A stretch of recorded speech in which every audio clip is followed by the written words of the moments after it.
울산지방선거에서 재선에 성공한 박완수 경남도지사. 앞으로 4년 동안 경남은 어떻게 달라질까요? 도민들이 생활에서 가장 먼저 체감할 수 있는 정책들을 중심으로 박완수 도정의 청사진을 살펴봤습니다. 박완수 후보의 1호 공약은 5대 복지 정책이었습니다. 가장 눈에 띄는 건 경남 도민 멤버십 카드입니다. 쉽게 말해 경남 도민 전용 혜택 카드를 만들겠다는 구상인데요. 만약 18세 이상 도민이면 누구나 발급받을 수 있게 해주겠다는 겁니다. 공영주차장은 최대 50% 할인, 체육시설, 문화시설은 20% 할인, 병원 검진비 할인과 영화관 할인, 임산부 대중교통 무료 이용까지 담았습니다. 여기에 운동을 하거나 자원봉사를 하면 포인트가 쌓이고 이를 현금처럼 사용할 수 있도록 만들겠다는 구상을 밝혔습니다. 두 번째는 4050 힘내라 포인트입니다. 40대와 50대는 흔히 샌드위치 세대로 불립니다. 부모를 부양해야 하고 자녀 교육비도 부담해야 되고 주거비 부담도 만만치가 않죠. 박 지사는 이 연령대를 사실상 복지 사각지대로 보고 1인당 연 10만원씩 최대 3년 동안 지급하겠다고 공약했습니다. 세 번째는 여성건강 안심 케어입니다. 45세 이하 여성에게 HPV 백신 무료 접종을 지원하고 갱년기 진단과 치료, 심리 상담 프로그램까지 지원한다는 게 골자입니다. 네 번째는 방학 중 아동급식 지원 확대입니다. 맞벌이 가정이 늘면서 방학 기간 식사 공백 문제가 꾸준히 제기되었는데요. 현재 일부 아동에게만 제공되는 급식 지원을 확대해서 사각지대를 줄이겠다는 계획입니다. 마지막은 경남 도민연금 시즌2입니다. 기존 연금 가입 대상을 넓히고 청년연금, 자녀교육연금, 시니어연금, 마을연금 등으로 세분화해서 생애 주기별 맞춤형 연금 체계를 구축하겠다는 구상입니다. 이 같은 복지정책을 위해 박 지사는 4년 동안 4천억 원 규모의 도민행복기금을 조성하겠다고 밝혔습니다.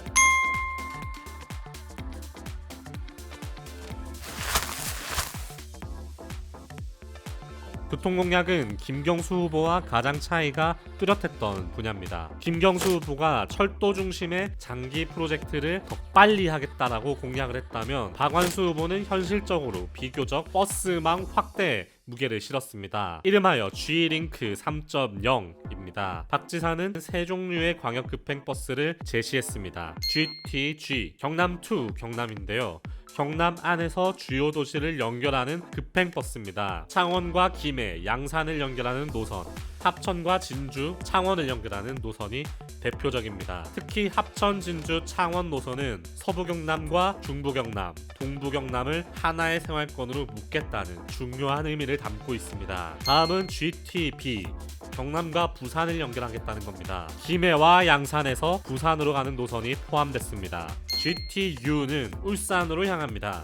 양산과 울산, 김해와 울산을 연결하는 광역 급행버스입니다. 박 지사는 특히 단순히 버스 노선만 늘리겠다는 게 아니라고 밝혔습니다. 창원역과 장류역, 물금역 등 주요 환승 거점을 조성하고 AI 기술을 활용해서 버스와 철도 환승 시간을 대폭 줄이겠다는 계획도 내놨습니다. 이로써 출퇴근 시간대에는 대중교통을 원활하게 이용할 수 있도록 하겠다는 겁니다. 또 경남 패스와 연계해서 광역 환승 할인도 확대하겠다고 밝혔습니다. 결국 새 철도를 놓기까지 오랜 시간이 걸리는 만큼 당장 체감할 수 있는 교통 개선책부터 추진하겠다는 게 박완수 지사의 구상입니다.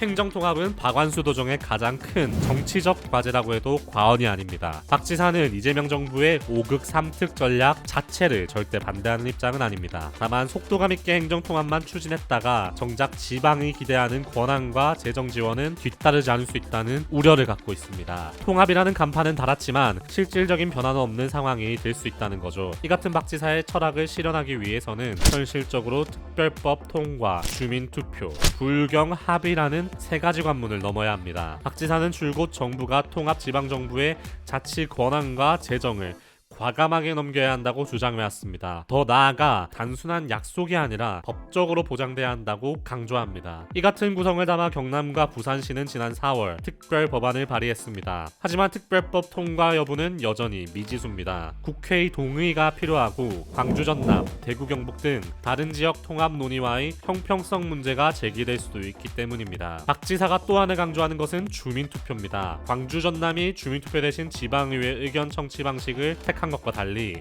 박 지사는 행정통합 여부를 주민들이 직접 결정해야 한다고 주장하고 있습니다. 또 통합이 추진될 경우 창원 시민들에게는 창원시의 미래에 대한 선택권을 주겠다고 공약을 했습니다. 그러니까 창원 특례시를 유지할지, 또 현재의 5개 행정구를 자치구로 전환할지, 또 과거처럼 창원, 마산, 진해 체계로 나눌지 주민투표를 통해 결정하겠다는 구상입니다. 그런데 이번 선거 결과는 박 지사에게 또 다른 변수를 맞이하게 했습니다. 부산시장과 울산시장이 모두 더불어민주당 소속 단체장으로 당선이 되면서 행정통합을 추진하려면 민주당 단체장들과 협상해야 하는 상황이 됐기 때문입니다. 행정통합은 어느 한 지자체가 단독으로 추진할 수 있는 사업이 아니죠. 부산과 울산의 동의가 필요하고 정부와 국회의 협조도 반드시 필요합니다. 결국 앞으로의 관건은 박 지사가 정치적 입장이 다른 단체장들과 얼마나 협력 관계를 만들어갈 수 있느냐는 것입니다.